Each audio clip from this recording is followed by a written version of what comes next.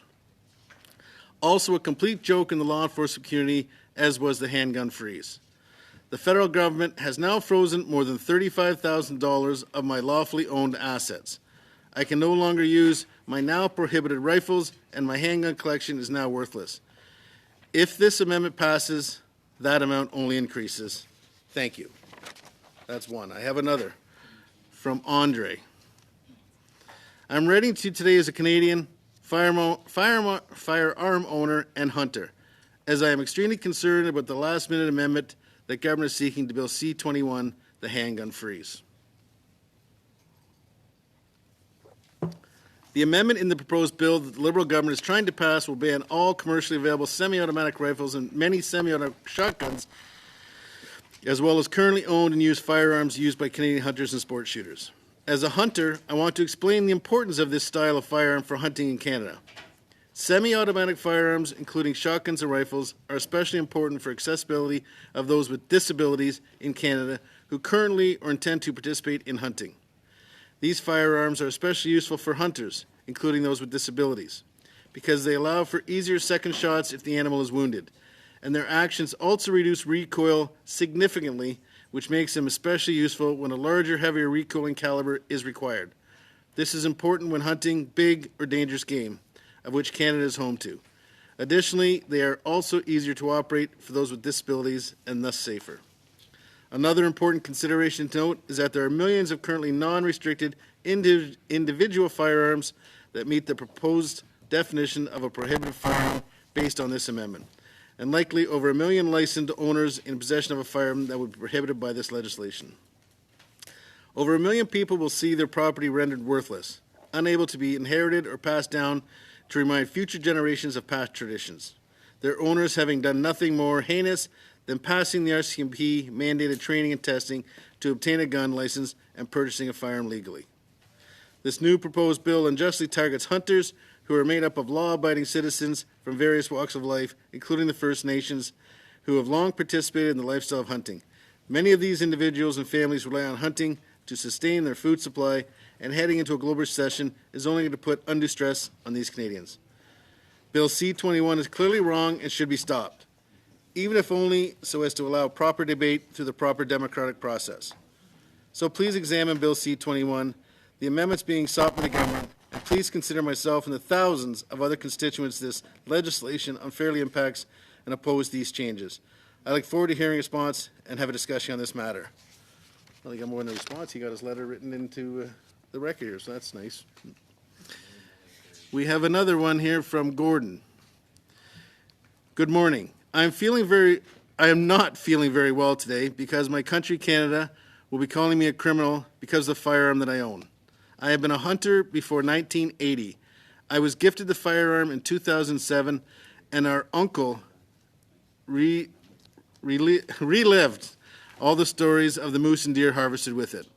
I have taken deer with it, and my sons used it with me sighting in it, and always referred to the firearm as the heritage gun. But my government wants our history to stop. My government does not want him to pass it along to his son and daughter. Why does our government feel this 42-year-old firearm and other large-bore bolt-action rifles that my fellow hunters use are a threat to society? Do you have heirlooms to pass along to family members? A side table, a chair, a picture, or a teapot? Well, then they get destroyed or taken from you, their history is gone. Even if replaced with another, the history cannot be replaced, as a new one was not held in the hands of your ancestors. If we go away for vacation while an American-style SWAT team shows up at your home, or will the RCP break into our home like they did in High River, Alberta? The magnitude of this amendment and its late introduction at such a late stage lacks transparency and seems underhanded. Does someone have a vendetta against firearms or firearm owners? Because there's no opportunity for individuals or groups to submit evidence about the amendments. To the senators, the chamber of the second thought, consider what they just want you to rubber stamp. Please confer with your colleagues and consider the ramifications of this law, however it was crafted, and the impact on the families of all involved. We have, and I won't read all 2,500. In case you want me to, Mr. Noormohamed, I can keep going. I got a few more, but not 2,500, I promise. This one's from Corey. As a long-standing hunter, I am concerned about these changes to Bill C-21. I learned to hunt as a teenager and enjoyed time in the outdoors with family and friends who hunt. We all have shotguns that are maintained and stored properly. None are automatic or have magazines that store more shells than what migratory bird or other hunting regulations allow. We eat what we harvest. However, the direction of gun restrictions in Canada is going down a path that will soon impact the average safe hunter. Please do not allow this to happen. I would not want this part of our heritage of Canada to be destroyed. Moreover, the potential impact of adding hundreds of models at significant cost to the proposed buyback program already in place for more restricted firearms. This bill impacts many hunters, as many of these firearms are used by hunters across the country. Finally, where is the transparency? There is no opportunity for individuals or groups to submit concerns for or evidence about the amendments. Another one from Zachary. Hi, my name is Zachary Peck. I'm a 22-year-old wildlife biologist and a lifelong hunter. I have been hunting since I was 13 years old, and it has been a long-standing yearly tradition that I've taken part in with 3 generations of my family and hopefully more to come. As well, I have met some of my friends through the sport. Since I started hunting, I have also come to supplement my diet with purely game meat that I harvest. So naturally, you can see my concern when I read about the amendments to Bill C-21, which includes several firearms used for lawful hunting every year in our country. Further, this bill was originally put forth as an action against handgun violence and was said to have no effect on hunting or firearms used for hunting. These amendments show an extreme lack of transparency on behalf of the government and have shown that this bill is a means to an end for legal firearms owners, sportsmen, sportswomen, and other outdoor enthusiasts alike. I urge you to oppose this bill, as it would be detrimental not only to me and my lifestyle, but would have deleterious effects on legal, law-abiding gun owners across this country. This one's from Cindy. I write to you today in response to the egregious introduction of the recent amendments to Bill C-21 and its subsequent impact on the country, provinces, communities, individuals, and my family. From the beginning, the whole Bill C-21 has been a disastrous piece of legislation that will do nothing to stop actual gun crimes, which has already been proven by the continuing amount of handgun crimes currently happening after the handgun freeze came into effect. And now you have decided on a whim to add in the property that my family and I have worked extremely hard for, have procured the proper certification for, take great care and respect for, and most importantly, used as a tool to educate ourselves about many aspects of life. We have a strong relationship with the history of Canada, our heritage, and our environment due to our relationship with our property. And now the government wants to forcibly take this from myself and my family, with no opportunities for individuals or groups to submit evidence about the amendments. What kind of transparency is this? The introduction of an amendment of this magnitude at such a late stage reeks of deceitfulness. Although, based on the track record of this government, I am not surprised. I would also ask if anyone within this government has questioned what kind of impact this bill will have. What is the impact of to law enforcement who will be diverted from actual crime to confiscating law-abiding citizens' property? What is the added cost of these buybacks? I am sure you will have zero people who will hand over hard-earned property for free. What about the economic impacts? Gun ranges, outfitters, hunting stores, gun shops. What are you planning to do with all the people who will be forced out of work with this bill? Why are you potentially putting law-abiding citizens who have never been on the wrong side of the law into a position where they have to give up their passions, their life's work? I expect these questions to be answered for such a strong piece of legislation to even be considered with the vast amount of lives and livelihoods this will affect. Thank you in advance for your efforts and in putting together answers to my questions for such a serious manner. Sincerely, Cindy. And I've got one more. My name is 𝐂𝐿. I am 16 years old and a third-generation hunter. I would first like to thank you for reading my message. It means a lot. Now that you know who I am, I'd like to explain why I'm writing to you. I am a third-generation hunter from Ontario, and like many Ontarians, hunting and shooting is a very important part of my life. Bill C-20 would completely put a stop to hunting and sports shooting with their illogical and senseless laws being proposed that will prohibit ownership of semi-auto shotguns and rifles with detachable magazines. Most, if not all, responsible gun owners here in Canada and around the world own semi-automatic rifles with detachable magazines. With Bill C-21, these hunting and big game sporting rifles will be illegal and will not only upset Canadian firearms owners, but will cause poverty-stricken gun owners to give up hunting completely due to not having enough money to buy a new shotgun or rifle. These laws are discriminatory not only to the poor gun owners of Canada, but to the rest of the owners. Imagine, if you will, a world where you spend a substantial amount of money, an amount that you had saved up for years, for a new car, only for it to be taken away because of someone who stole a car, which happened to be the same make and model, and went on rampage with it. That's how we felt when we heard the news of this new bill being proposed. Due to the system's own shortcomings, criminals running loose with illegal firearms, either stolen from the United States or Canadian homes, we will lose our hobby, source of food, source of employment, source of joy, our sense of community, and our way of life in Northern Ontario.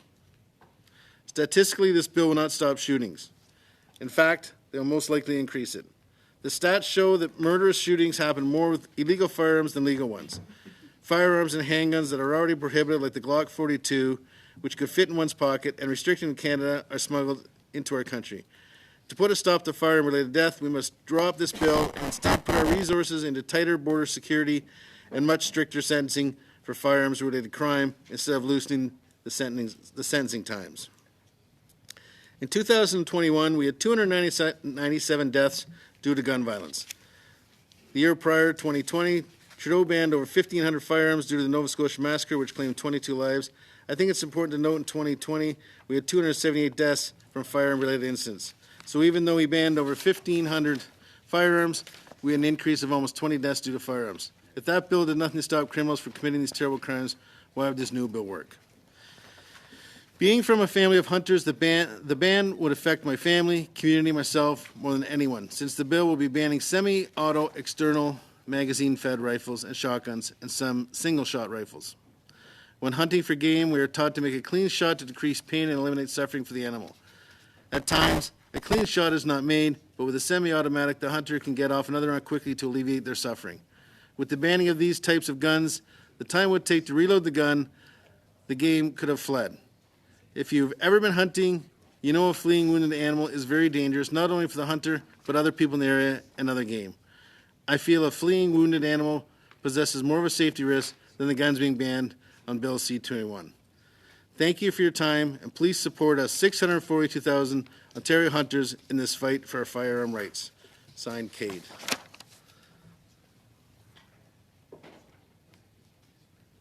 So as I said, that's just a little snippet of the emails we received, and everybody's nodding their head. I'm sure everybody around this table received as many or more as I did over the weekend. As I said, we received 2,500. That was over the weekend, so I'm sure it's more now.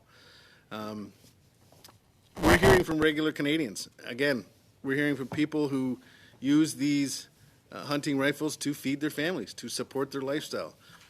The heirloom thing, I didn't know much about that. I'm understanding that now. As I said, not being a firearms owner, I didn't understand it all. I'm beginning to understand it a lot. These are real people. These are messages from Canadians. I think around this table, this is what we need to think about more often. This is what we need to hear. I'll leave it there for now, and I'll allow my colleagues to carry on. But thank you, Mr. Chair. We go now to Mr. Ruff. Next will be Mr. Melillo. Point of order, Mr. Chair, sorry. And Madame Michaud after that. Point of order, Mr. Chair. On a point of order? Yes. Thank you, Mr. Chair. I just want to clarify, Mr. Zimmer made a comment in respect that there was misleading information provided to the committee. And I just wanted to be very clear, if he were to refer to page 7 and page 75, the weapon that he spoke to saying was banned is specifically exempted. And I would encourage him to check the record and correct the record and indicate as such so that we can move forward. Thank you, Mr. Noormohamed. I believe that is debate, not a point of order, but thank you for your intervention. We go now to Mr. Ruff. Thanks, Chair, and thanks for allowing me to participate today in this important discussion, which really should be centered around public safety and making Canada a safer place versus, in my opinion, measures and the amendment in particular that has been table dropped at the last moment on this Bill C-21 that was focused on a handgun freeze that has now turned into an amendment that is focused on arguably the most law-abiding demographic in Canada. In fact, statistics show that firearms owners are 3 times less likely to commit a crime than the average Canadian. But in particular, in my riding of Bruce Grey Owen Sound, I'm here to defend them. This is a huge issue in my neck of the woods. I had my own brothers, friends of mine that I don't even know if many of them have a speeding ticket in their life, that just harvested 3 deer during hunting season just a few weeks ago, and every single one of them is impacted by this ban because they all own hunting rifles that are semi-automatics with detachable magazines. As well, I'm just not here speaking on their behalf and the constituents of Bruce Grey Owen Sound. I've had so many law enforcement officers reach out to me and critique the fact that they do not believe anything within this bill, C-21, and even especially with the amendment now, is going to do anything to actually reduce gun crime and gun violence in this country, and it's focused on the wrong aspects. As well, I'm hearing from veterans and even current members of the Canadian Armed Forces that feel the same way. And I would challenge every member, as I've done in previous interactions or interjections, to talk to some of the PPS that protect us so well and keep us secure here in Parliament. They feel the same way. So this isn't just me. I will offer a point of appreciation. I actually think that we do need to have a discussion around proper definitions around what is the classification of firearms. This is something that the gun community has been calling for decades, a complete review, but a proper review with all proper consultation. We heard the minister speak during a media scrum, Minister Manochino, just a couple days ago, that said he's been consulting with everybody, and I'm going to get to that because, to me, we should be basing every discussion, every decision around firearms in this country around data and evidence, not political science. It's got to be based on the facts. But something else I'd like to point out, Mr. Speaker, is just go back to my predecessor, the Honourable Larry Miller, Member of Parliament for Bruce Grey Owen Sound, for 15 years. In the 42nd Parliament, he actually tried to solve some of this. He introduced a bill C-230, an act to amend the criminal code, firearm, the definition of a variant, to try to get some clarity around this. Unfortunately, it did not get past second reading because the Liberals, except for one Liberal MP, the NDP and the Bloc all voted it down. It didn't even get a chance to actually be studied here at committee and get through. But again, this is something we've been calling for decades, is the proper classification of firearms. So we're going to get into that here right now. I've been asking questions literally since the first few months of being elected in 2019 to then Minister Blair and since to Minister Manochino. I've been doing submitted written questions through to try to get some clarity on what the data is, especially around some of the stuff, and in particular to this clause speaking about military-style assault rifles. And again, for the record, I think everybody in this room knows, I spent 25 and a half years in the Canadian Armed Forces as an infantry officer. I've carried fully automatic firearms and handguns pretty much my whole career. I've slept with a fully automatic firearm as a pillow, fully loaded, 30-round magazine on it, round up the spout in Afghanistan, and the gun never went off. Guns do not kill people. People kill people, not the firearms themselves. So I guess I have a question here to the officials. In particular, when I asked a question back around shortly after the OIC came out, which is what this amendment sort of is now legislating, is what those firearms that were banned, the over 1,500 models at that time, I asked specifically what was the formal technical definition of an assault-style firearm at that time, and when did the government first use it? They refer to, and I just want to verify, the consultation process and the report that was provided to the government. Is that the Hill-Knowlton Commission report, Reducing Violent Crime, a Dialogue on Handguns and Assault-Style Firearms? Is that the report that's being referred to? Thank you for the question. The report, the consultation report, is available up on Public Safety's website. And if you prefer, we can send a link to the clerk. So that's a different report than this one? I'm sorry, I don't know the title of the report offhand. All right. Well, anyway, that's the report that Public Safety and the Parliamentary Secretary at the time, Joel Lightbound, signed off on and referred to it, is that they were choosing, to use that principle. So I just want to share, if this committee, I'm sure everybody that's been studying this has gone through some of it, but it was actually a fairly significant and detailed consultation process. So I'm just going to cover a little bit out of the executive summary there about what some of the key themes that were received based on the submissions from a number of Canadians right across the base. In fact, there was over 1,200 written submissions. That's a lot of information, a lot of data and evidence that we should be taking into consideration. And they did an online questionnaire that with over 134,000 Canadians that participated in and provided the data. So here's the key themes that came out of those written submissions. Rightfully so, there was a mixed reaction to the potential of banning or limiting access to firearms.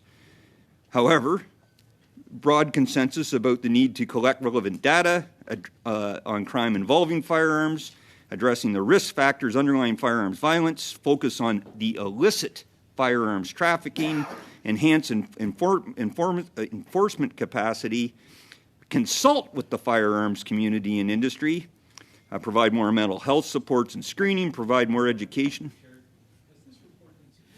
I'm sorry, Mr. Van Bynen, on a point of order? Yes. Has this report been submitted to committee, or are we just reading off any old article we want to read off?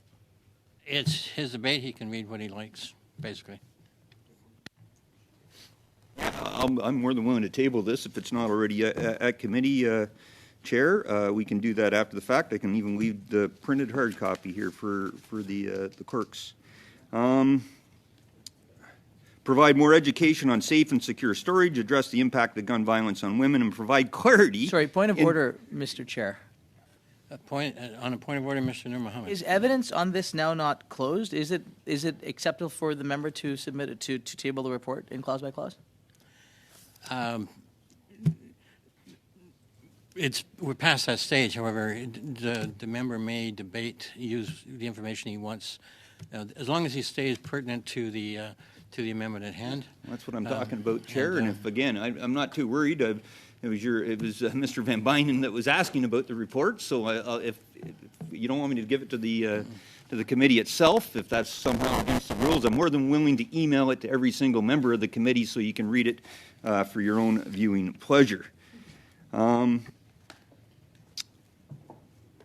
So again, I just want to continue on here in particular about some of the key things around the relevant data and the classification. Because one of my questions back to the minister, when I asked about this, about the definition, was where is it defined? And again, it points to this report. If you read this report, it actually states quite clearly the government really needs to define this. So here we are 2.5 years later, bringing forth a definition at the last minute with no feedback or consultation on the exact definition that now has been brought forward. In fact, we're doing it here at a clause-by-clause review versus without actually hearing evidence and testimony from all the relevant stakeholders, et cetera. So Point I of just order, want Mr. to, again, Chair. Point of order, Mr. Chair. Sorry. Mr. Noormohamed on a point of order. The member made a statement in respect of consultation. Did we not hear from the firearms lobby? Did we not hear from the police? Did we not hear from victims? I just want to be clear that we are being honest in terms of the information that's being provided. I just want to make that clear. I do believe that's debate and not a point of order. So, but I guess as a rebuttal there, Mr. Chair, I believe that you likely did hear from them in reference to the original Bill C-21, which was a handgun freeze, not on this amendment. The government has now tabled an amendment that significantly changes the scope of this bill. I know that was debated at the first portion, the first committee meeting where you did that. I don't want to get into the debate about scope or not scope, but my point is it's relevant information about the fact is that now, the government's now introduced through a table drop amendment a fundamental change to what the bill is about, and we haven't had that appropriate consultation. But regardless, let's go. These amendments not submitted. Mr. Van Bynen on a point of order. Were these amendments not submitted in accordance with process? Did we not meet the guidelines for the requirements? All for these amendments were in fact submitted appropriately. So it's not just a table drop amendment it's being referred to. Again, it's this an sounds amendment like that was debate, submitted. but we'll carry on. Thank you. Thanks, Chair. I'll get back to about some of the unsolicited submissions that went into this report. 65%, 64.84% of the submissions that were received in providing this public consultation to the government opposed any further limitations on firearms. Let's get into the online questionnaire portion of it. As I said, over 130,000 Canadians provided feedback, with roughly just under half of them not owning a firearm. Right, or less than half that indicated they owned a firearm. Let's see what they said about should more be done to limit access to handguns. 81% of the total submission said no. Right, that was specifically on handguns.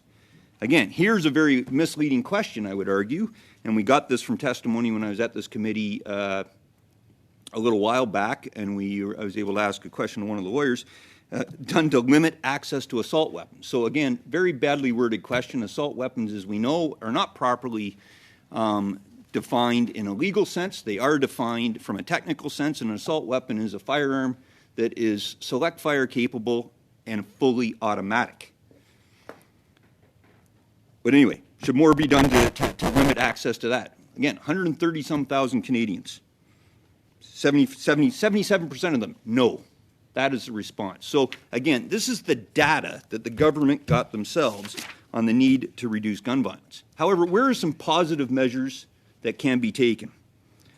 Should more be done to limit handguns and other firearms in the illicit market in which the following areas should be focused? Smuggling, 86% of them, 100%. Let's go after the illegal firearms and the illegal trafficking of those firearms. There's more in there. I'm not going to waste more time on going through this report, but again, this is the data, the consultation that the government refers to that was done in gathering their evidence. The other thing that was referred to is some of the public consultations. I'll give Mr. Blair credit. He showed up in my riding before I was even elected, as I was in the midst of transitioning out of the military and joining this illustrious place, if that's what we call it, and I attended that public consultation in my riding in the village of Durham, town of Durham, and I can speak quite honestly that there wasn't a single person that interjected in that 2-hour-plus roundtable that had anything positive to say about anything that the government was even discussing or proposing. I do give Mr. Blair credit. He took it fully on the chin for a couple hours, and I do give him credit for at least showing up to it. Where do I want to go next, Mr. Speaker? Let's get back to the prohibition, because again, that's where some of the definition goes and where specifically these amendments were listed. In that, we, and I asked this question again of the government's part of that OPQ that I submitted. And one of the aspects of it was, how did you come up, how was the list determined? Under what sort of functionality or capabilities? My understanding, the answer that I received at the time was there was no characteristics or functionality to come up with that list. There was sort of three key principles. Is that a fair assumption of what those, that it was principles, not actual functionality or capability of the firearms? So for the May 1st, 2020 OIC, Yes. the criteria that was set out in the regulatory impact analysis statement said that there were three aspects which were considered in establishing the list. The first is that the firearm be semi-automatic with sustained rapid-fire capability. And that was meant to include tactical, military-designed firearms with large magazine capacity. Pause it there, Okay. that first one, because Yep. that's exactly what I want to address. High sustained rate of fire for a semi-automatic. Is that not a somewhat of a contradictory statement, considering the rate of fire of a semi-automatic is controlled by the shooter and how fast they can actually pull the trigger? If it's a fully automatic, 100%. Pull the trigger, rounds go off as fast as the firearm can cycle and recoil and put the next round down range. However, a semi-automatic's rate of fire is completely controlled by the shooter. It has nothing to do with the firearm, unless you want to get into the technical aspects about how much pressure, trigger pressure, et cetera, which is not even part of this discussion. So I think your question's an important one, and I hope I don't come across as like dismissing it, but these were the parameters that were set out in the regulatory impact analysis statement, and then these were the principles that were used to guide the determination of what was listed in the OIC. So the technical aspects of each firearm were examined by the Canadian Firearms Program, and it would probably, when we go down into a granular discussion, it would be helpful to the committee to have representatives from the Canadian Firearms Program to answer questions for you about specific firearms and the more technical questions as well. Couldn't agree more. Now, Right. with that principle as well, that first principle that you identified, large magazine capacity, I just want to make sure it's on the record, everybody here in the committee understands. Magazines for long guns of greater than 5 rounds have been illegal in Canada since 1992. Do I have the date right? Yes, you did. Yes, good. All right. Second principle. What's the second principle? Oh, so the second one is that it had to be of modern design, And so, can you please explain what modern design is for the committee? post-World War II. Post World War II, right? Post-World War So as long as the firearm is 80 years or 70 plus years or newer, we should ban it. That's basically one of the principles that were used to come up with the list. Right, there's the 3 criteria, and all 3 criteria had to be met in order to be included on the list. Perfect. And 3, what was the third one? Large, like a significant presence in the market. Present in large volumes in the Canadian market. Right. So I guess let's just ask a logical question, and again, maybe it's a little rhetorical, Chair. If there's 100,000 of Firearm X, one of the firearms that are listed here, they've been used in 0 gun crimes in Canada, but they meet the other 2 principles.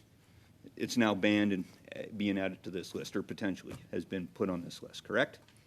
So the list is determined by these 3 criteria, 3. and whether or not a specific firearm has been used to commit an offense is Got it. not one of the. Right. So it could be on the list, 100,000 of them in Canada, never used in a gun crime, but it meets these 3 principles. I don't want to use the word criteria because my understanding criteria is never used in here at all. It's 3 principles. However, in a sort of a separate situation, we could have Firearm Z. There's only 10 of them in Canada. All 10 of them have been used in gun crimes in Canada, but they don't necessarily, there's no guarantee they're going to be on the list, even though they might have been responsible for killing lots of people. Correct? So as I indicated, the list for the May 1st OIC was based on these physical, or these capacity, the technical capacity of the firearms to discharge ammunition in a sustained way. Whether or not a firearm is used, a specific firearm is used to commit offenses was not a criterion for establishing the list. So another thing that the government's used and has been, brought here in testimony is that these firearms were designed by soldiers for use by soldiers. One of the questions I've asked the minister previously is, out of the list now, and we're almost, I would argue, over 2,000 different models and variants if we include the OIC from May the 1st, plus the new list here that we're debating now that's been included in this amendment. So how many of these firearms that are currently listed, there's over 2,000 of them, have been used by the Canadian Armed Forces ever in the past or currently? I don't have that information. This would be information that could be provided to you perhaps by the Canadian Firearms Program. So I would invite you to submit that question. Well, I asked the minister almost 2 years ago or a year and a bit ago, and unfortunately, I guess he didn't determine it was worth answering. I thought the witnesses were here. I'm sorry, Mr. Van Bynen, on a point of order. I'm sorry. What Yes, was I the thought point? the witnesses were here to answer technical questions and not speculate on other items. Well, that is a technical question, Chair. I'm asking out of the Number list that the was number of provided. people, So- the number of people that. So use thank you, this. Mr. Van Bynen. So it is true that the witness is here to answer technical questions. They're not here to speculate or conjecture on policy matters. Questions you may have asked the minister would be kind of not necessarily in their purview. And I know that we've all kind of, both sides have been kind of pushing that limit a little bit here. But let's, out of respect for the witnesses, let's kind of keep into their proper lane. So thank you. Yeah, thanks, Chair. And I mean, that's why I asked the question. It was a specific question around, out of the list of firearms that has been brought forward, one of the criteria in the discussion that the government's continued to use is that these are military firearms. And as somebody that's with past experience that's been involved in reviewing, helping draft statement of requirements and specifications for firearms in the Canadian Armed Forces, there's not very many of them here that I would support or even support purchasing by the Canadian Armed Forces because they're not appropriate for military use. There are a couple on the list. I think, well, at least one that I could determine from trying to read through one of the sniper rifles that the Canadian military is currently using. But again, that doesn't get into this variant or into the specifics around the definition aspect. But there is a sniper rifle, a bolt-action sniper rifle, right, that is listed here, not a firearm. And again, I would clarify or just point that out that it's not one of the ones that meets on the semi-automatic side of the house. Point of order, Mr. Chair. Mr. Noormohamed on point of order. If the member could specify what he's talking about, which weapon he's talking about, that would be helpful to the debate. Yeah, the That Prairie is point of- Gunworks Timber point of Wolf. It's on the list. Mr. Speaker, or Mr. Chair, I'll just leave my comments here. I'm sure I do want to get back. Unfortunately, I got another commitment I have to get to. However, I just want to state that I really think going forward, it would be beneficial for this committee on this specific amendment to actually hear from law enforcement, hear from the RCMP, Canadian Firearms Program, from the experts, hear from the stakeholders in industry, because I think fundamentally this amendment changes what the purpose of this bill was interested in, and it would be to everybody's value, so we get this right going forward. I'll leave my comments at that, Mr. Chair. Point of order, Mr. Chair, before the honourable member leaves, just to Sorry, clarify. wait a minute. Thank you, Mr. Ruff. And on a point of order, Mr. Thank you, Mr. Chair. Noormohamed. Before the honourable member leaves, just to clarify that the weapon he's talking about has actually been prohibited for 2.5 years since 2020, so he shouldn't be concerned about it being on this Thanks. list. Point. Thank you very much, Mr. Chair, and let me just say it's a pleasure for me to be back at this committee. It's been some time since I've had the honor to sub in. It's good to see some. Thank you, Mr. Shipley. It's an honor to see members of all sides that I have the honor of working with on a number of matters. None the least is Mr. Shipley, of course. And of course, I'm here, like everyone else is here today, concerned about the amendments that we are presently debating. And more importantly than that, many constituents in my riding of 𝐂𝐿𝐴 in northwestern Ontario have expressed their concerns to me. In my region, it's really home to many hunters, many trappers. For a long time, this has been a major industry and a major way of life for people across the Kenora district. And that's why today we continue to be home to many sport shooters, many hunters and trappers that are continuing with this way of life. And I do believe that the proposed amendment, frankly, in my opinion, in the opinion of folks I've been talking to in the Kenora riding, it may be one of the most out of touch that have been proposed by this government, and that is being currently entertained by the committee. I do question if there has been consultation on this. We heard some comments from Minister Mendicino that they were read out by the member beside me here, saying that where he had indicated there had been some consultation, especially with people across the north and Indigenous communities as well. But Mr. Chair, I represent 42 First Nations in the Kenora riding. It crosses 3 different treaty territories, as well as the 𝐿𝐴𝐻 homeland. Hunting and fishing, trapping really is a way of life, and I haven't spoken to anybody who feels that they were consulted on this amendment specifically. And I think that is a great cause of concern, and I do feel if the government had actually consulted on this, that they would not be putting it forward, because they would have heard the concerns expressed by those individuals, particularly Indigenous leaders and Indigenous people across the country, on how this will impact them and their right to hunt. And I'll get back to that in just a little bit. I do want to talk about trapping first, though, because that's something that I think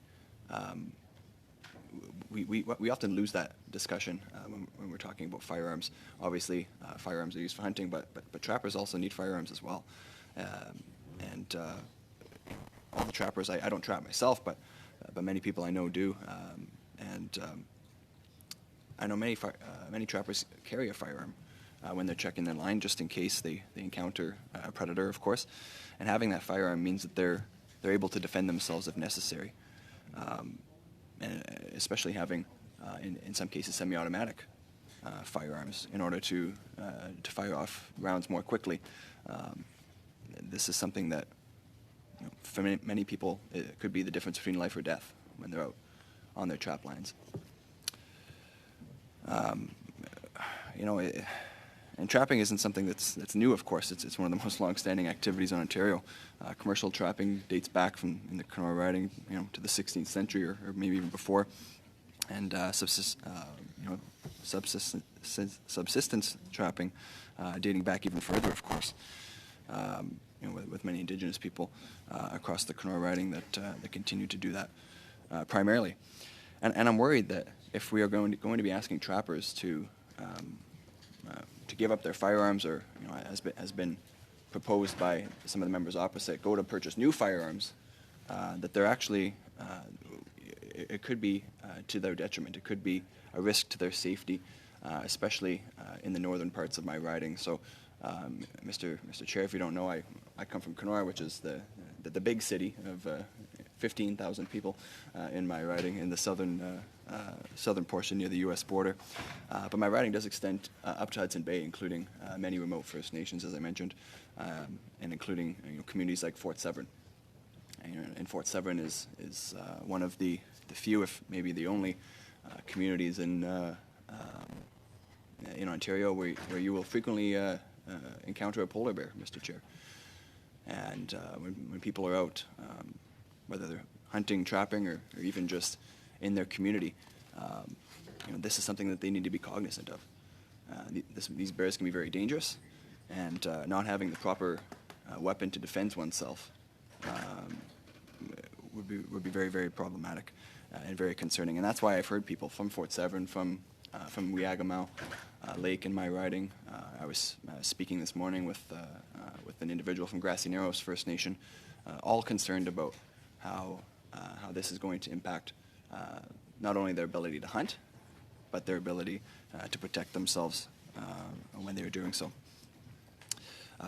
To that regard, my office was recently contacted by an avid hunter, someone from my riding, of course, who was out hunting at a point relatively recently and encountered a number of wolves Mr. Chair. Now, I know for myself, I've never gone toe-to-toe with a wolf, and I'm not sure if you have, but it's definitely not a situation that any of us would like to find ourselves in, and we'd want to make sure that we have the tools at our disposal to deal with that properly and defend for ourselves. And he's legitimately concerned. This constituent is legitimately concerned because the firearms that he uses are on this proposed list being prohibited. And it's not necessarily, as was alluded to by the member from Barrie, Springwater, or Medonte, it's not necessarily as easy as just going down and buying new firearms. This individual is very concerned for his safety. And I do recognize that that might seem a bit far-fetched or for many members from larger urban centers, but there really truly is the reality that many people across Northern Ontario and many other northern and rural parts of the country face. Not necessarily day-to-day concerns, but definitely concerns that are very real and very probable. Just back to the point, Mr. Chair, if I can, about Northern Ontario being really a hub for hunting and fishing. It's not just the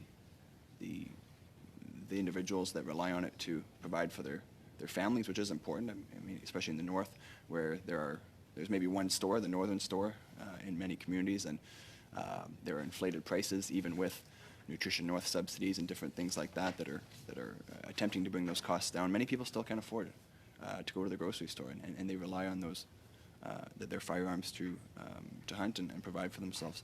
But it's not just that. There's also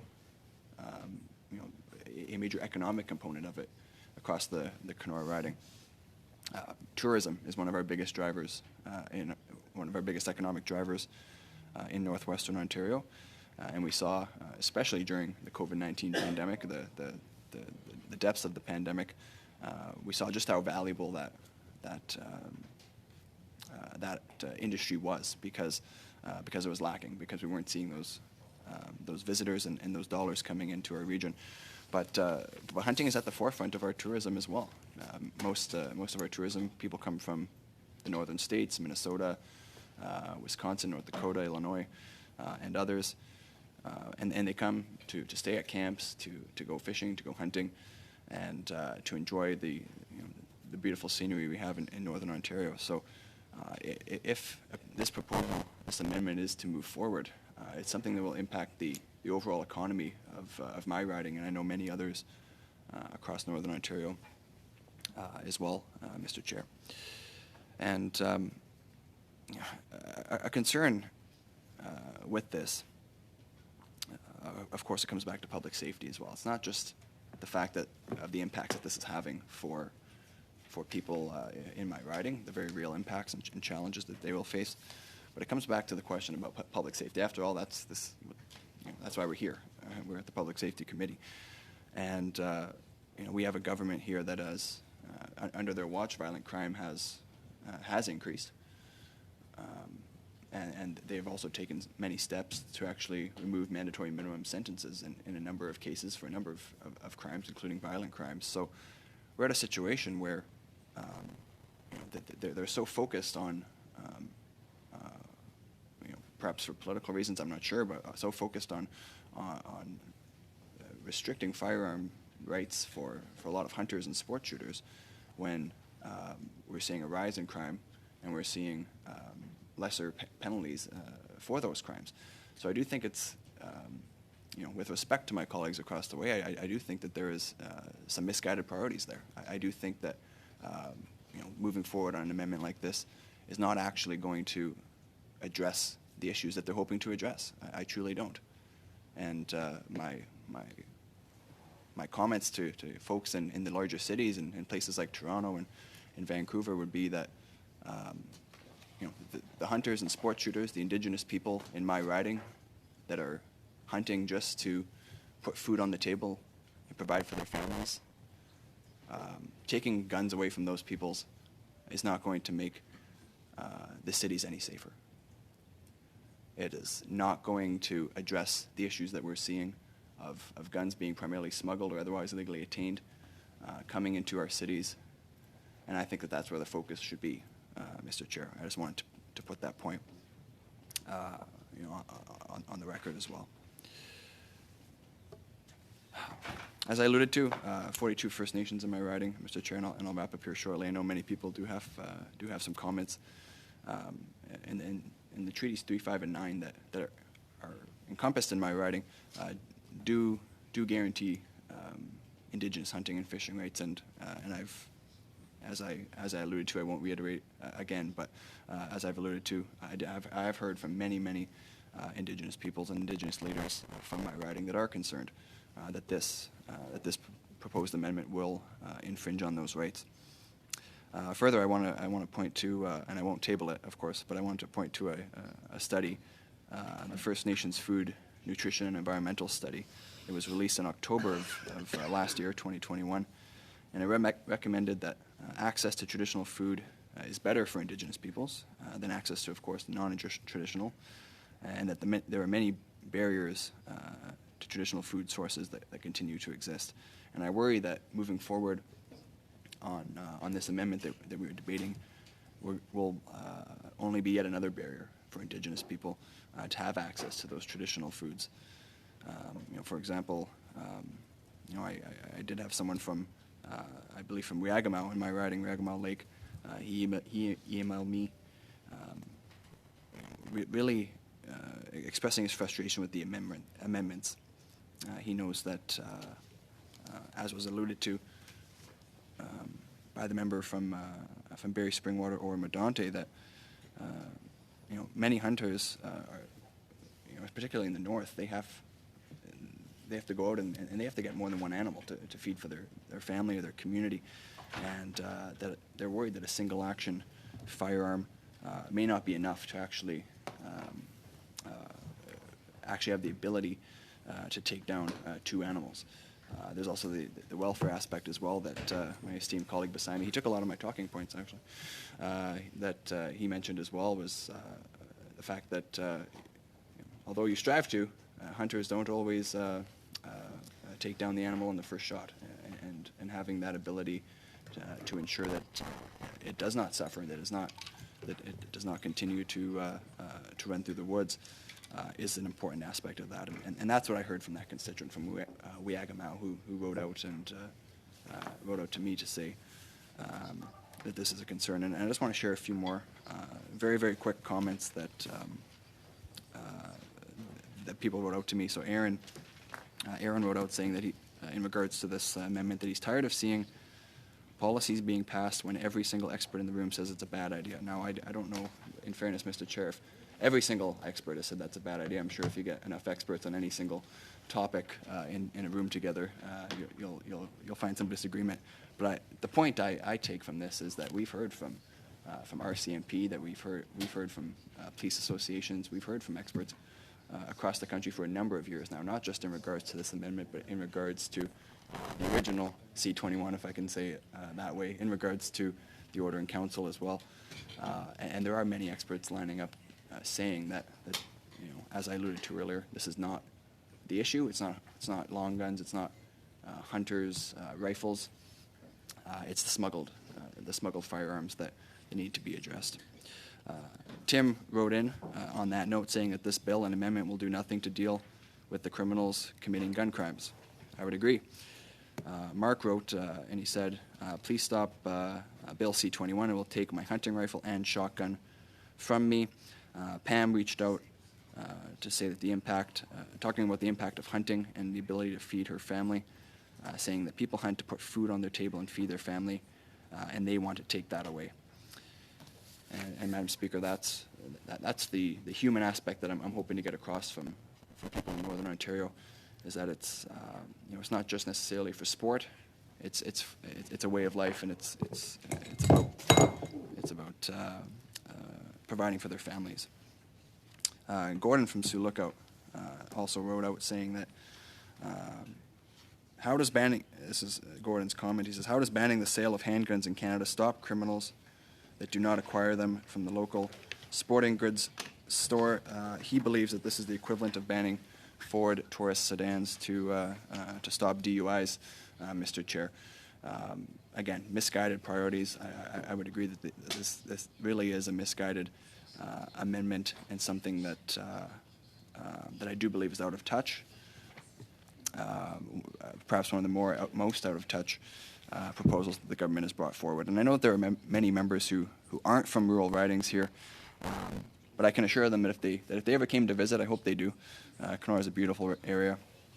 If they came to the gun range, if they came to an Indigenous community with me, and met with some of the countless hunters and trappers and sports shooters, I think they would understand, just how off base this current proposal is, and how important it is that we, back to the first points that we heard from the Liberal member, how important it is that we get this right, that we have a wholesome discussion about it, and I hope that him and his colleagues will be faithful in those comments and work with us on this side to ensure that the proper legislation can be put in place rather than continuing down the road that we're currently seeing. Again, Mr. Chair, the government knows that violent crime has been on the rise. They know that action needs to be taken, but this is not it. And that's maybe I'll close with that. I do believe that that hunters, sport shooters, Indigenous people across the country need to be consulted. Their voices need to be heard, and I urge the government to withdraw this proposal and go back to the drawing board and go back to those consultations that very clearly need to happen. Thank you. Let's proceed with Ms. Michaud. Please go ahead, Ms. Michaud. The floor is yours. Already? Well, thank you very much, Mr. Chairperson. I'm pleased to see you all again. I missed a couple of meetings last week. My colleagues know that I was on a diplomatic trip abroad, and I understand that I missed some discussions on Amendment G4. So I have a number of things to say today, and Mr. Chairperson, what time do we finish today? Does it finish at past, or can we go a little bit later? Because of the vote, we started at 52. We will end at 52, 5:52. Génial, merci. Great. So, just to respond to my colleague, Mr. Melillo, I come from a rural riding also, and I don't need to go to a shooting club and hold a gun to understand how important it is for some Canadians and Quebecers to own a gun. I like hunting, and I know a lot of hunters, and I know more and more about firearms since sitting on this committee. It's always a learning curve, isn't it? But you don't need to be a hunter or a recreational sports person to understand that a lot of people care about this. And this amendment that we are seized with, of course, can affect a lot of different people across many ridings in Quebec and in Canada as well. Now, I have misgivings about this amendment. Specifically, and I won't reveal discussions that I had in private with my Liberal colleagues, but when this amendment was moved, it was slated to prohibit ghost guns.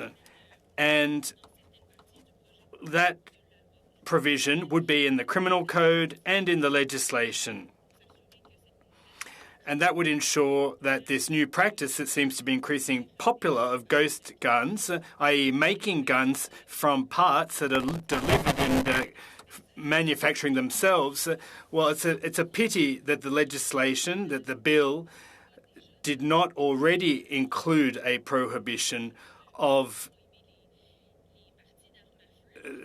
gun parts. So I agree that it's a great idea, and perhaps we went further with G4 than what was being asked of us. So we're going very far here. We have a list of prohibited firearms. There's about 100 guns on that list. And what I have trouble getting a handle on, and I can't really explain this, but some of the guns on that list are already prohibited under regulations of the 1st of May 2020. So that's my first question. It's kind of an easy question. How is it that those guns are on that list? Can I do that, Mr. Chairperson? Ask questions of the mover of the amendment, and when I get the answer from them, then I can continue. Is that possible? It might be better to ask that question of the officials, how the Génial. list was. Terrific. Merci. Thank you. So are there weapons that were already prohibited under the May 2020 regulation that are also on this list? Yes. Sorry. Merci. Thank you for your answer. And if I may, why is that the case?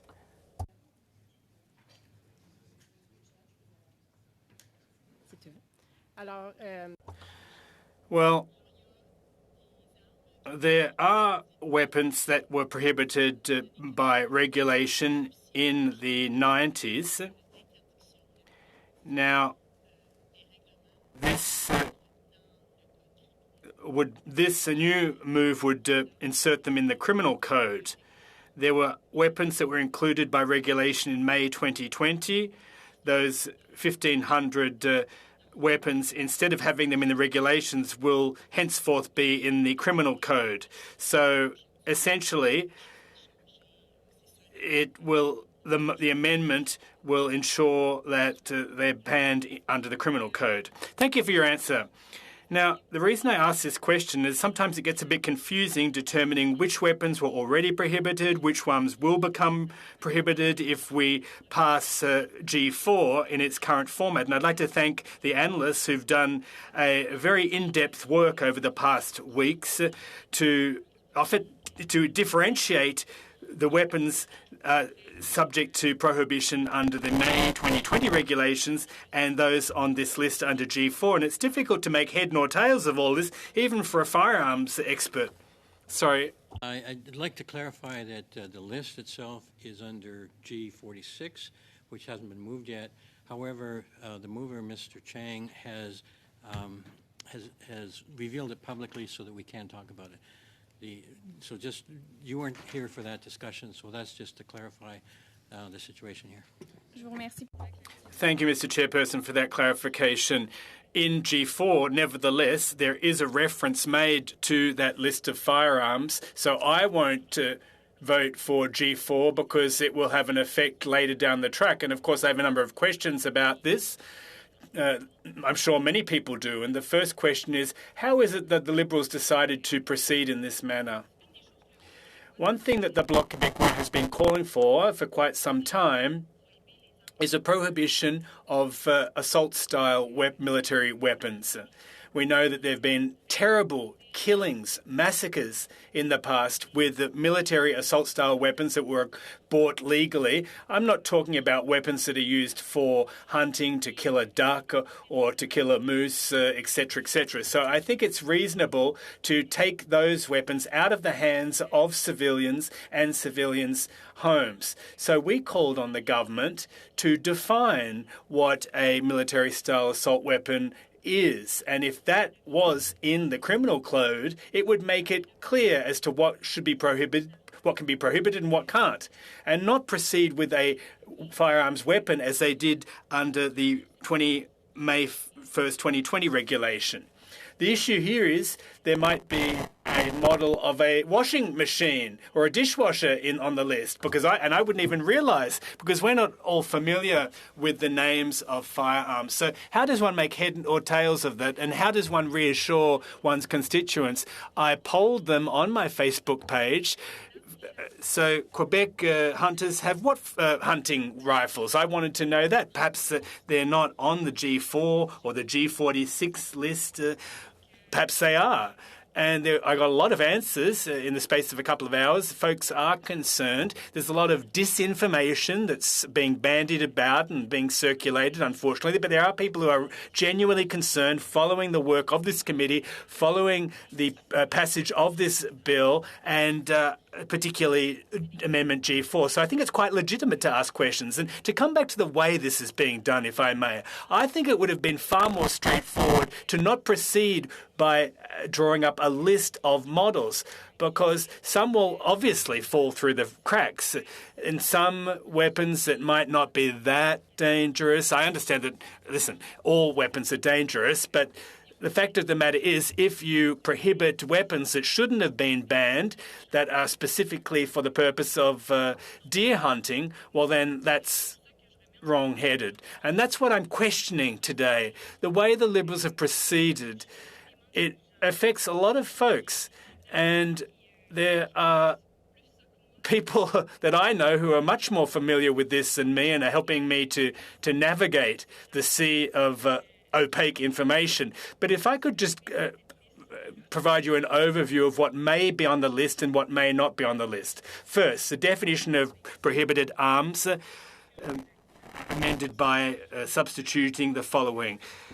A firearm to fire a projectile with an energy of over 100,000 joules. To my knowledge, there are firearms that are referred to a little bit further on in the appendix that do not exceed 10,000 energy joules. So what are they doing in that appendix? And if you read further, it says with a size of greater than 20 millimeters. To my knowledge, there are perhaps weapons in the appendix, the diameter of which is less than 20 millimeters. So, honestly, I don't know how we can get our hands on answers to these questions. Do we need to go through each and every weapon one by one that are in the appendix? That'll take forever before we get to vote on G4. I just don't understand why we're proceeding in this manner, and it's a bit of a pity, isn't it? Mr. Noormohamed on a point of order. Just on a point of order. I believe that the definition is the precise purpose of this amendment, and the goal is to clarify that the definition is the very crux of this amendment. Mr. Noormohamed, I think that's part of the debate, but I think perhaps it's a clarifying point. No. Well, no, it didn't really clarify anything for me, but thank you very much, Mr. Mohammed. Now, where was I up to? Ah, yes. Now, I'm surprised to note that the Liberals introduced, and I'm not going to hazard a guess as to what's on the horizon, but there are a number of amendments to Bill C-21, and that's curious and bizarre because the bill was initially introduced by the government. So if it was that great piece of legislation at the outset, why would they be amending it in this manner? Now, the Conservatives and other colleagues touched on the fact earlier that there is a democratic legislative process underway. We know full well that this bill focused on the freezing of handguns, and experts were invited to appear before committee to state whether they were in favour, against, why this was good, why it was bad, and we spoke at length about handguns with these experts. Now, then, the government came with us at the amendment proposal stage and added semi-automatic firearms that are used for hunting rifles, shotguns. And had we known that, we would have invited expert witnesses that would have talked about hunting rifles, shotguns, and semi-automatic weapons. We would have got data on what models would or would not be on any prohibition list. We would have got a better sense of how to proceed with this legislation. We're a bit caught off guard, caught with our pants down in a way, Mr. Chairperson, and that's a bit of a pity because just like the Canadian and Quebec public, we're learning this on the hop and trying to get wrap our heads around it, and it's not really easy to get a handle on or follow, is it? Now, there's just so many things that I'd like to say, and it's a bit difficult to know where to start, but I'd like to reassure folks from my riding and Quebecers in general that have been riding into my fellow MPs. They have their misgivings, and as I said, we didn't necessarily expect this. When we saw the original wording of the bill, well, you know, one has to ask questions before moving forward. And the Bloc's position on this has always been clear and unequivocal. We want better firearms control in Canada. I think that's what everyone wants at the end of the day. We want to ensure that our neighbourhoods, our cities and towns are safer, and there are many different ways of achieving this. Now, is G4 and what it lays out the best way of achieving this? I think I don't think it is, but it's worthwhile debating it nevertheless. So, it's our goal to ensure that people, Quebecers, aren't disappointed with us. Of course, we can't make everyone happy, but I know there are a lot of people that are concerned about this legislation. It's a hot button topic that has raised the ire of many people, and if you check out my Facebook page, some of the comments and posts aren't necessarily that polite, but I understand them because they feel that they're targeted and they're concerned, and we're going to do our utmost to debate this in a fulsome manner. What I want to know, first and foremost, is which firearms that are already prohibited will be in the appendix versus those that won't. And on that second list, we want to know which hunting rifles are used regularly throughout Quebec and Canada. That would help me make my decision in relation to this legislation. What would also help me is knowing what's going to happen to people who have guns that are prohibited more or less overnight. We heard about a buyback program that's on the table. That hasn't eventuated. And there are some people who've said that they own or still own some guns before the May 2020 regulation came into effect, and they know that they have in their possession an illegal weapon since the coming into force of this regulation, but the government's never told them what to do with the weapon. Should they hand it into a police officer, to the government? Nobody really knows. Now, if we knew what was going to happen to these arms that would be prohibited, that might help us and our constituents as well. Now, I'd also like to reiterate this, and as I said a bit earlier, we're in favour of better firearms control. I don't know why anyone would need a military-style assault weapon in their basement. It's just not the way things should work.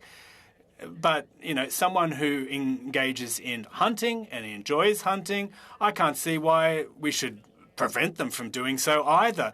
I don't know if you have anyone else on your list of people that want to speak, but perhaps I'll hand the floor over to my colleagues and I'll pick up where I left off a tad later. Mr. Zimmer, go ahead, please. Thank you, Mr. Chair, and I look forward for the opportunity to ask some questions here and speak. My questions will be to our experts at the end of the table about technical questions specifically. And there is one kind of on the floor that was asked previously about the Benelli Super Vinci. Is this firearm listed in the prohibited list, yes or no? So, as to the content of the schedule, I'm going to ask or defer to the Canadian Firearms Program because they are going to be able to provide you with accurate answers, more details. They're truly the technical experts, and I think it would benefit the committee to have their views and their knowledge and their expertise, so to better inform committee members to have constructive conversation and debate over the content of the schedule. Thank you. I want to get back to some of the questions being asked around the proposed Part G and Government Motion 4. I want to make sure that I have my understanding correct. Part G essentially establishes a three-part test to whether a firearm is prohibited. Is that correct? That's correct. And that test is separate and apart from the schedule made in reference to Part 1, that in motion in G46. To be clear, there is no language in Part G that requires a firearm to be listed in the schedule for G to apply. Is that correct? That's correct. Thank you. Now I want to walk through the three-part tests relatively quickly. The first is that a firearm is designed to center-fire ammunition, meaning, generally speaking, it fires a cartridge larger than 22 caliber, which would be a rimfire cartridge. Is that correct?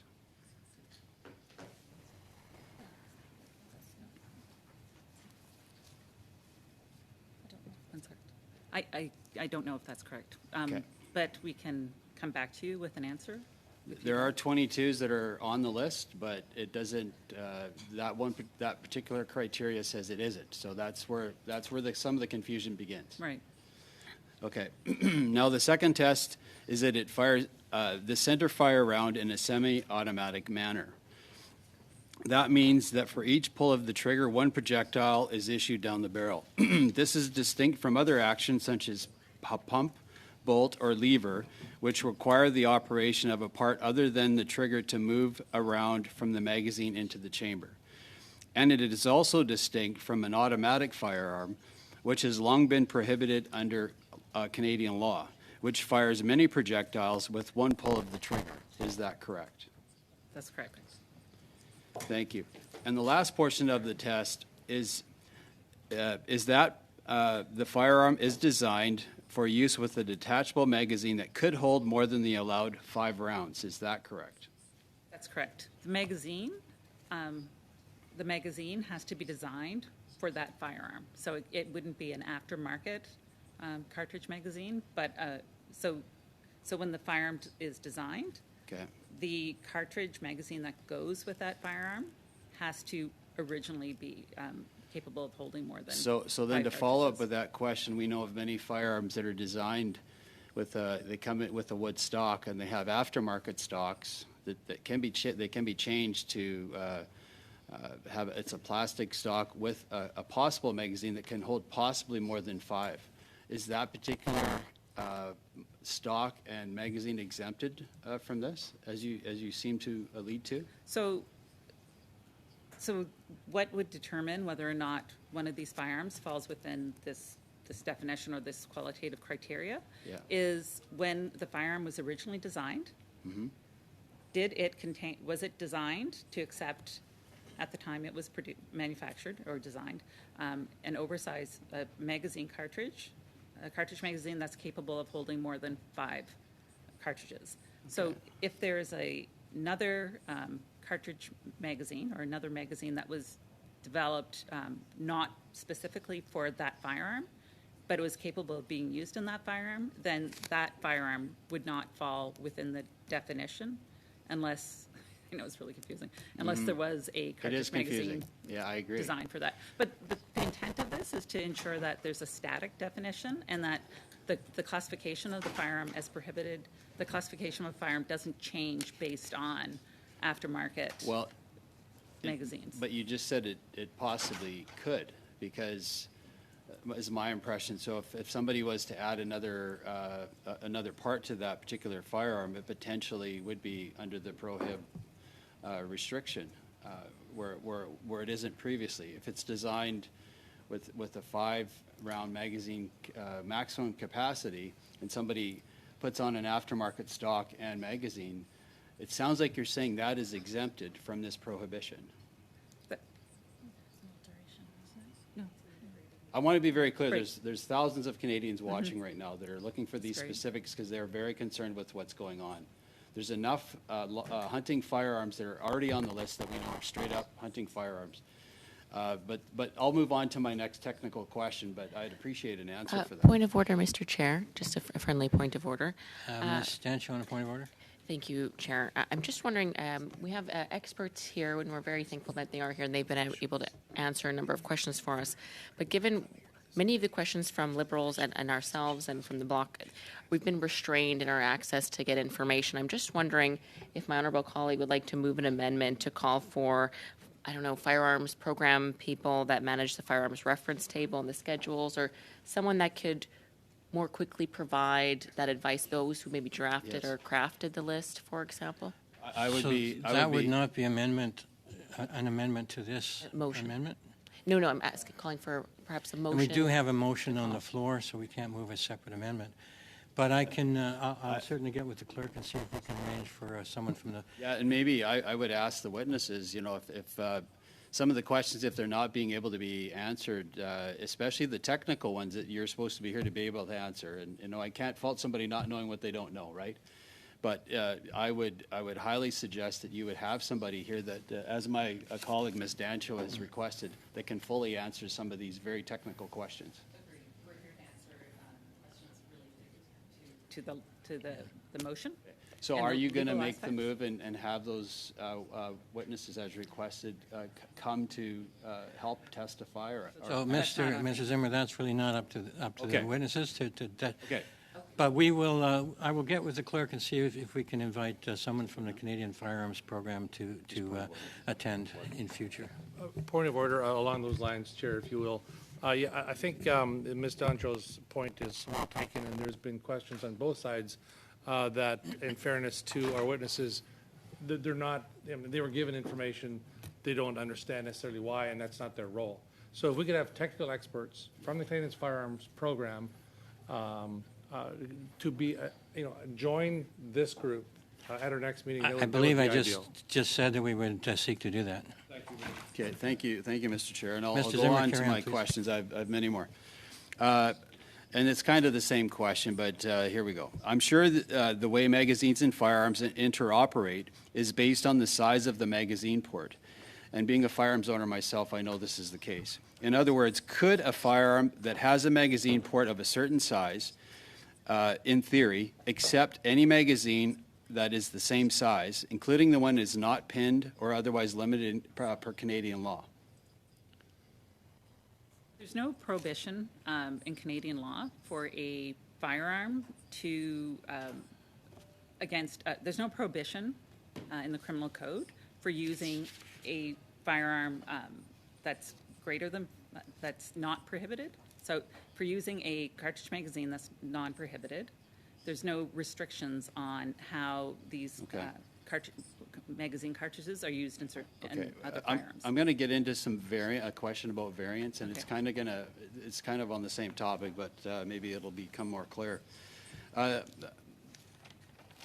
And the reason that I asked, it appears that the limit of five cartridges is redundant if the third part of the test simply bans the firearms with detachable magazines, because there could be, at any time or place, a magazine that is larger than 5 rounds that fits the magazine port. And that's the sort of the premise of what we're asking. And there was similar questions asked about Butler Creek magazines a few years ago, where other similar magazines were Butler Creek magazines were prohibited, but these other particular, almost identical magazines were not. And a very confusing situation for firearms owners.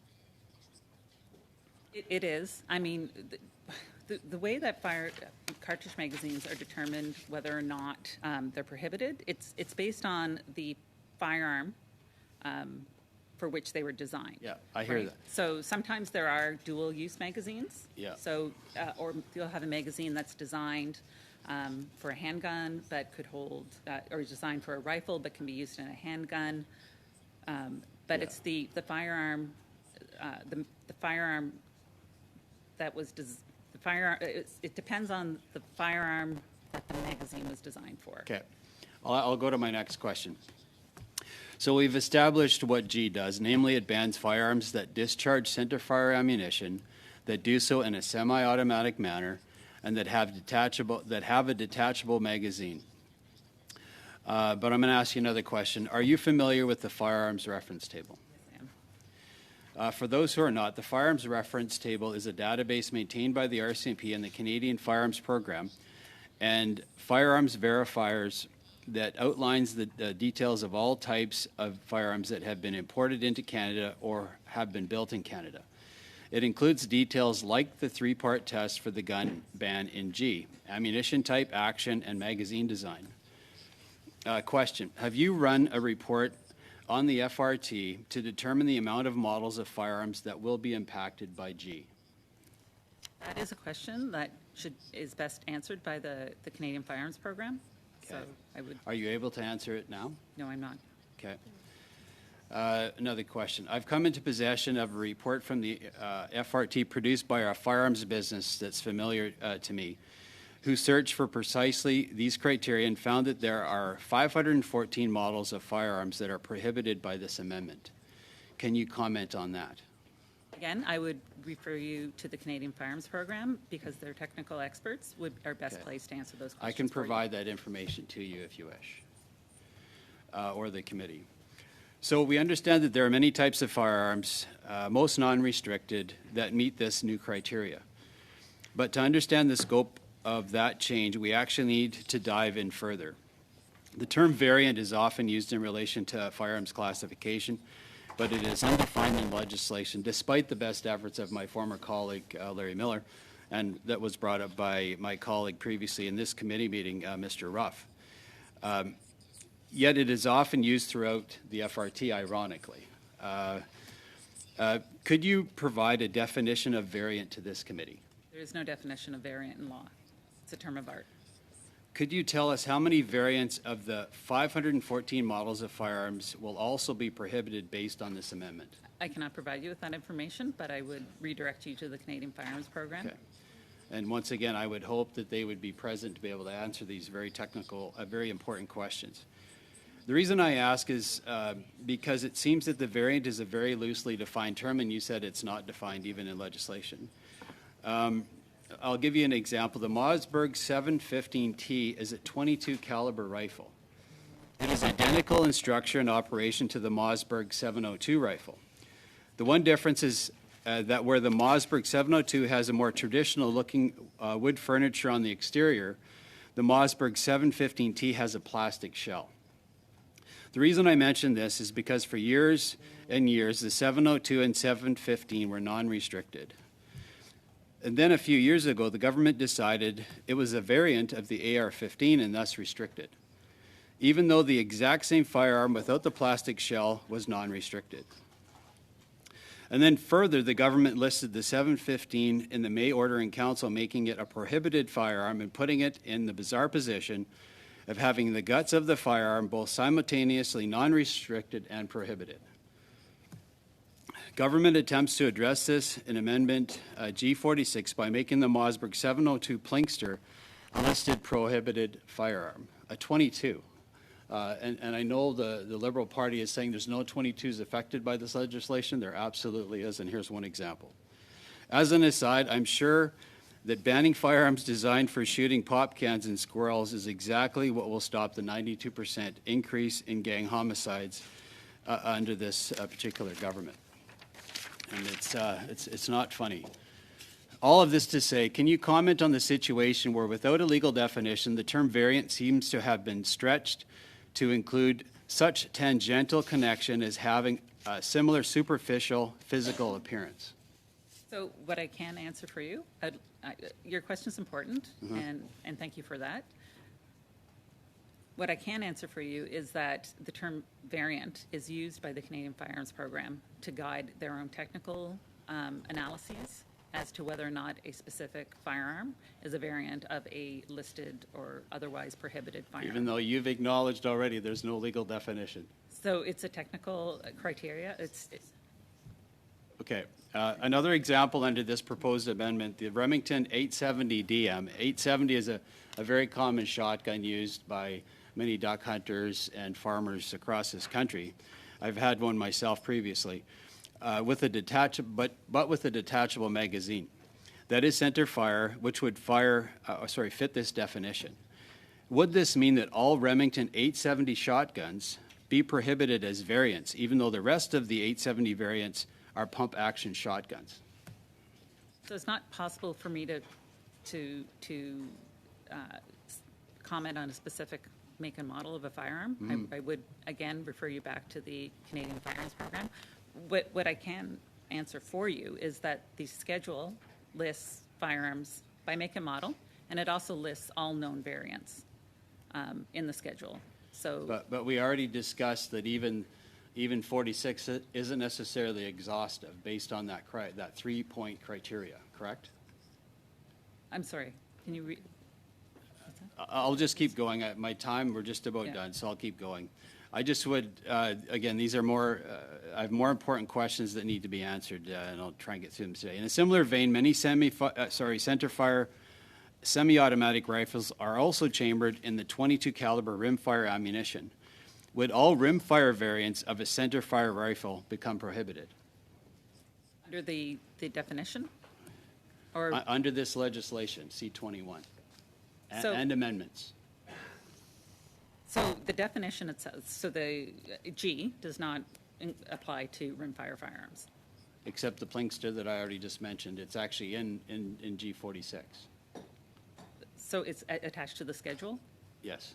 So the schedule does include some rimfire firearms. So Okay, that seems inconsistent with what we've been promised by this government. So I'll go into 16. I'll go into my next question. In the definition, if the definition can be stretched in that way, can you confirm what variants of firearms that meet this new three-part test will be captured? Because I think that's what the mystery out there for Canadian firearms owners and hunters is, if it's not on the list, am I the next one to be on that list? Right. Am I okay? So most of the known assault rifles that are in Canada would be captured currently in the schedule. Okay. The G, the criteria set out in G, overlaps with most of the firearms set in the schedule, but it doesn't include all of them. Right. Because in the schedule, there are some rimfire firearms that would not So, be included. so I'll move on to my Sure. next before I run out of time. But so if you're confused a little bit, and I'm- we're confused in this room a little bit, you can just imagine the folks that just own firearms that aren't don't have the expertise that possibly we do in this room. So I better keep going. Given that many, if not most, of the firearms that are banned under G are previously non-restricted, it will certainly be a challenge to inform individuals of the new obligations and the status of their property. As mentioned, with the end of the long gun registry, presumably there's no way of contacting any individuals based on the firearms they own. But under the system established by Bill C-71 that required all transfers of non-restricted firearms, even between two individuals, to be recorded with the RCMP, will that data be useful in tracking down the owners of newly prohibited firearms? So, okay, I can speak to Bill C-71 and the transfer requirements for individuals, which is that. I'm asking specifically about what, will that data be useful in tracking down the owners of newly prohibited firearms? Yes or no? Thank you for that question. So Bill C-71 included a license verification requirement, which is that people have to verify in with the RCMP before they transfer. I know what the data is. But I'm there's- asking, they will don't- it Point be of order, useful? Mr. Chair. Mr. Zimmer, please let the witness I answer the just see question. my time, Mr. Chair. No information on the firearm that is being transferred. All it is about the individual in terms of verifying that their license is still active. So what you're saying, that data, I'll just ask, it's just a yes or no. Will that data be useful in tracking down the owners of the newly prohibited firearms? Yes or no? As I indicated, there is no information about the firearm that is being transferred. Therefore, no, there is no information being held at the RCMP with regards. It's all about the individuals and that their license is valid. There's Thank no you. information about the firearm. Thank you for the answer. Mr. Martel is Mr. next on the list, and I'd pass the rest of the time. We've reached the end of our time tonight. With the consent of the committee, we will adjourn with the understanding that we will take up where we left off. Is the committee in agreement with that? So we resume the next meeting, the next scheduled meeting, where we left off. So that would mean Mr. Zimmer is done, so we will start with Mr. Martel. Okay? So that being said, thank you all. Thank you to the officials for being here. We will invite the Canadian Firearms Program to attend as well. And with that, we are adjourned.